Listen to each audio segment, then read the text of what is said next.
2,80,000 కోట్లు మాత్రమే. ఇది నేను చెప్తలేను కదా, పార్లమెంట్లో కేంద్ర ప్రభుత్వం బాజాబ్తా కేంద్ర ఆర్థిక మంత్రి ఇచ్చిన సమాధానం. అడిగింది బీజేపీ ఎంపీ, చెప్పింది కేంద్ర ప్రభుత్వం. నువ్వెందుకు ఈ చిల్లర మాటలు మాట్లాడుతున్నావు? ఇప్పుడు అసలు నీకు పాలన చేతనైతలేదు.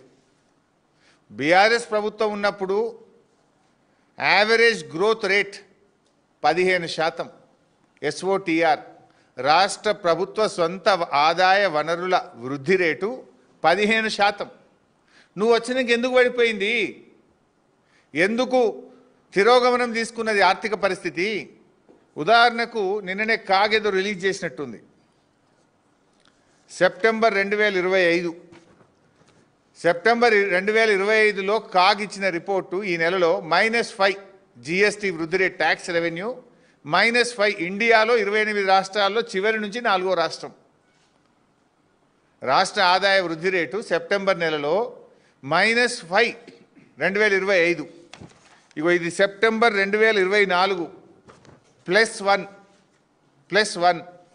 మరి అదే బీఆర్ఎస్ టైం సెప్టెంబర్ 2023 +33%. ఇండియాలో టాప్ +33. ఇవి నా లెక్కలు కావు, కాగు లెక్కలు, కాగు రిపోర్ట్. నేను నా సొంతం ఏం చెప్తలేను. వెబ్సైట్లో పోయి కాగులో కొడితే వెళ్తాయి. +33%. ఎందుకు తిరోగమనం అవుతుంది? నీ హైడ్రా వల్ల, నీ తుగ్లక్ చర్యల వల్ల, నీ భూదందాల వల్ల, నీ వేధింపుల వల్ల, నీ వసూళ్ల వల్ల. ఇలా స్టాంప్స్ అండ్ రిజిస్ట్రేషన్ తగ్గింది, GST తగ్గింది, రోడ్ ట్యాక్స్ తగ్గింది. ఎందుకు తగ్గుతున్నాయి? అది రివ్యూ చేసుకో. కేసీఆర్ గారి పాలనలో రాష్ట్ర ప్రభుత్వ తలసరి ఆదాయం 1,24,000 నుంచి 3,47,000 కోట్లకు 3,47,000కు పెరిగింది కేసీఆర్ పాలనలో. ఆల్మోస్ట్ దేశంలో అత్యధికం, భారతదేశంలోనే అత్యధిక తలసరి ఆదాయం ఉన్న రాష్ట్రాల్లో అగ్రగామిగా తెలంగాణ నిలిపింది కేసీఆర్.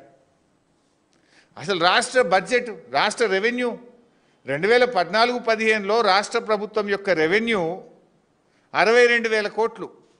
మేము దిగిపోయే నాటికి 2,30,000 కోట్లతో మీకు ఈ రాష్ట్రాన్ని అప్పచెప్పాం. అంటే 62ను 2,30,000 చేసిందంటే 4 రెట్లు పెంచాం. అందులో 2 కరోనా సంవత్సరాలు. 2 ఏళ్ళు కరోనా వచ్చిన 62,000 నుంచి 2,30,000 కోట్ల రాష్ట్ర ప్రభుత్వ ఆదాయాన్ని పెంచి మీ చేతికి ఇచ్చినాం కదా. 4 రెట్లు పెంచాం. మేమేమో 4 రెట్లు పెంచినాం 9.5 ఏళ్ళలో. 2 ఏళ్ళు కరోనా ఉండంగా. నువ్వు 2 ఏళ్ళలోనేమో డౌన్, మైనస్. ఇది నీ చేతగాంతనం. నీకు పాలన చేతనైతలేదు. అది ఇడిచిపెట్టి చిల్లర మాటలు మాట్లాడతావు. కేసీఆర్ గారిని పట్టుకొని ఏమంటావు నువ్వు? హైదరాబాద్కి ఏం చేసిండ్రు? అసలు హైదరాబాద్ కేసీఆర్ ఏం చేసిండ్రు చెప్తా విను ఒకసారి. లిస్ట్ అంతా చదువుతా.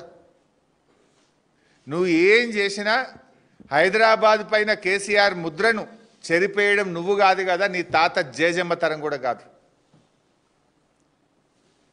అసలు నీ ఇంట్లో కిటికీలకెళ్ళి చూస్తే కనబడే తీగల వంతెన ఎవరు కట్టిండ్రు? నీ ఇంట్లో కిటికీలకెళ్ళి చూస్తే కనబడే తీగల వంతెన కట్టింది కేసీఆర్ కాదా? రోజు పొద్దున నీ ఇంటికి పోయేటప్పుడు ఎడమ చేయిన కనబడే టీ హబ్ కానీ, నువ్వు పోతున్న స్టీల్ బ్రిడ్జ్ కేసీఆర్ గారు కట్టింది కాదా? ఎవరు కట్టిండ్రు?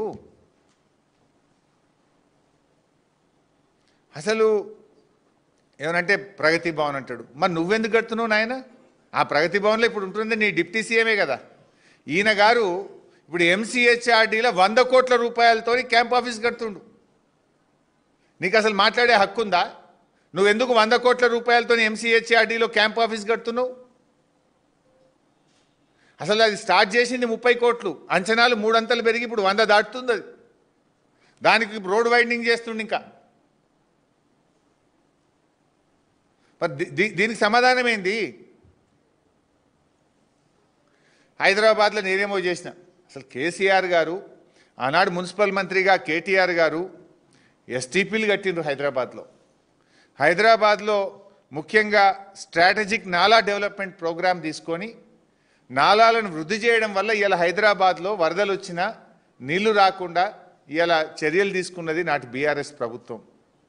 మొన్న ఒక రోజు వరదలు వచ్చినప్పుడు హైదరాబాద్లో మా మాజీ మంత్రివర్యులు తలసాని శ్రీనివాస్ యాదవ్ గారు వరద బాధితుల్ని బీఆర్ఎస్ పార్టీ పక్షాన తాను సొంతగా ఆదుకోవడానికి వారికి నిత్యావసర వస్తువులు ఇవ్వడానికి నన్ను తీసుకెళ్లారు. నన్ను తీసుకపోతే నేనే కిట్లు పంచిన సనత్ నగర్ కాన్స్టిట్యున్సీలో దాదాపు 10-12 చోట్ల పంచిన. పొంగ నల్లగుట్ట దగ్గర నాలా ఉండే. ఆ నల్లగుట్ట దగ్గర నన్ను ఆపి నాలా చూపించిండు సీనన్న. ఇగో ఈ కాంగ్రెస్ ప్రభుత్వం వచ్చినాక కనీసం ఈ నాలా పూడిక తీయలే బైసాబ్, అందువల్లనే ఆ పూడిక తీయకపోవడం వల్ల పొంగి ఇళ్లలోకి నీళ్ళు వచ్చినాయి అని చెప్పి ఆనాడు స్వయంగా శ్రీనివాస్ యాదవ్ గారు నాకు చూపించారు. అంటే నువ్వట ఏమో చేసిన అంటావు, నీ ముఖానికి నాలాల పూడిక తీయలేను. మొన్న హైదరాబాద్లో వరదలకు కారణం పూడిక తీయకపోవడము. ప్రతి సంవత్సరం కూడా జిహెచ్ఎంసీ వర్షాకాలం ప్రారంభానికి ముందు స్పెషల్ డ్రైవ్ తీసుకొని నాలాల్లో పూడిక తీస్తారు. నువ్వు ఆ పూడిక తీయ శాత కాలేదు, ఇలా వరదలకు కారణం నువ్వు. ఇంకా నేనట ఏదో చేసినా అని ముఖ్యమంత్రి గారు మాట్లాడుతూ ఉన్నాడు. ఉద్యోగాల నోటిఫికేషన్ల మీద ఊకదంపుడు ఉపన్యాసాలే తప్ప అసెంబ్లీలో విడుదల చేసిన జాబ్ క్యాలెండర్లో ఒక్క ఉద్యోగమన్నా రిలీజ్ చేసినావా? అసెంబ్లీ జాబ్ క్యాలెండర్ నువ్వు ఇచ్చినావు కదా, ఒక్క నోటిఫికేషన్ ఒక్క డేట్ ప్రకారం ఒక్కటన్నా ఇచ్చినవా రేవంత్ రెడ్డి అని నేను అడుగుతా ఉన్నా. నిరుద్యోగ యువతీ యువకులకు మొదటి ఏడాదిలో 2 లక్షల ఉద్యోగాలు ఇస్తా అన్నావు. ఇచ్చినవా? 2 లక్షలు ఎక్కడిచ్చినావో చెప్పు. దాని మీద ఎందుకో మాట్లాడవు. గాలి మాటలు తప్ప 6 గ్యారంటీల అమలు మీద మాట్లాడడం ముఖ్యమంత్రికి చేత కాదు. మొన్న మేము అడిగినాం అసెంబ్లీ పెట్టమని.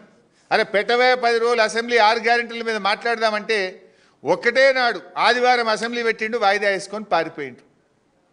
6 గ్యారంటీలు మాట్లాడదాం, జాబ్ క్యాలెండర్ మీద మాట్లాడదాం, రుణమాఫీ మీద మాట్లాడదాం, రైతు బంధు మీద మాట్లాడదాం, పంటల బోనస్ మీద మాట్లాడదాం, అనేక ప్రజా సమస్యలు ఉన్నాయంటే ముఖం చెల్లక సమాధానం చెప్పే చేతగాక ఒక్కరోజు అసెంబ్లీ పెట్టుకొని వాయిదా వేసుకొని పారిపోయిన ముఖ్యమంత్రి రేవంత్ రెడ్డి. ఏమనంటే వ్యక్తిగత హననాలు